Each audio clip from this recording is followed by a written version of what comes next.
8ൽ നിന്ന് 48 അതൊരു easy task അല്ല. ഇത്രയധികം വിജയം അല്ലെങ്കിൽ ഇത്രയും അധികം മിന്നുന്നൊരു വിജയം നിങ്ങൾ പ്രതീക്ഷിച്ചിരുന്നോ? വലിയ വിജയം തന്നെയാണ് ഞങ്ങൾ ഈ തെരഞ്ഞെടുപ്പിൽ പ്രതീക്ഷിച്ചത്. പക്ഷേ ഇപ്പോൾ ഈ റിസൾട്ട് പുറത്തു വരുമ്പോൾ ഞങ്ങളുടെ പ്രതീക്ഷയ്ക്കും അപ്പുറമാണ് വിജയം എന്ന് പറയാനൊരു മടിയുമില്ല. കാരണം ഡൽഹിയിലെ വിജയം ഞങ്ങളെ സംബന്ധിച്ചിടത്തോളം വലിയ ആത്മാഭിമാനവും ആവേശവും പകരുന്ന ഒന്നാണ്.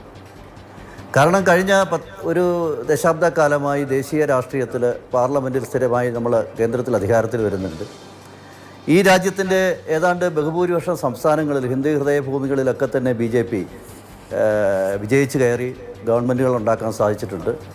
അപ്പോഴൊക്കെ കഴിഞ്ഞ 10-27 വർഷക്കാലമായി നിയമസഭാ തെരഞ്ഞെടുപ്പിൽ ഞങ്ങളെ കൈയൊഴിഞ്ഞുകൊണ്ട് ഡൽഹി എപ്പോഴും അങ്ങനെ മാറി നിന്നിരുന്നു എന്നുള്ളത് ഞങ്ങൾക്ക് വലിയ പ്രയാസമുള്ളൊരു കാര്യം തന്നെയായിരുന്നു.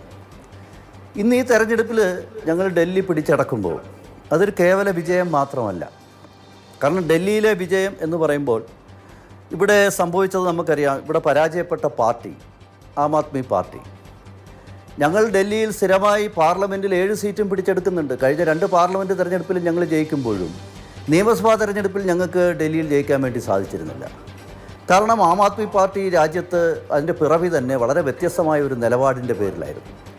അവർ അഴിമതിക്കെതിരെ വലിയ ശബ്ദം ഉയർത്തിക്കൊണ്ടാണ് ഇന്ത്യൻ രാഷ്ട്രീയത്തിലേക്കുള്ള അവരുടെ കടന്നുവരവ് തന്നെ.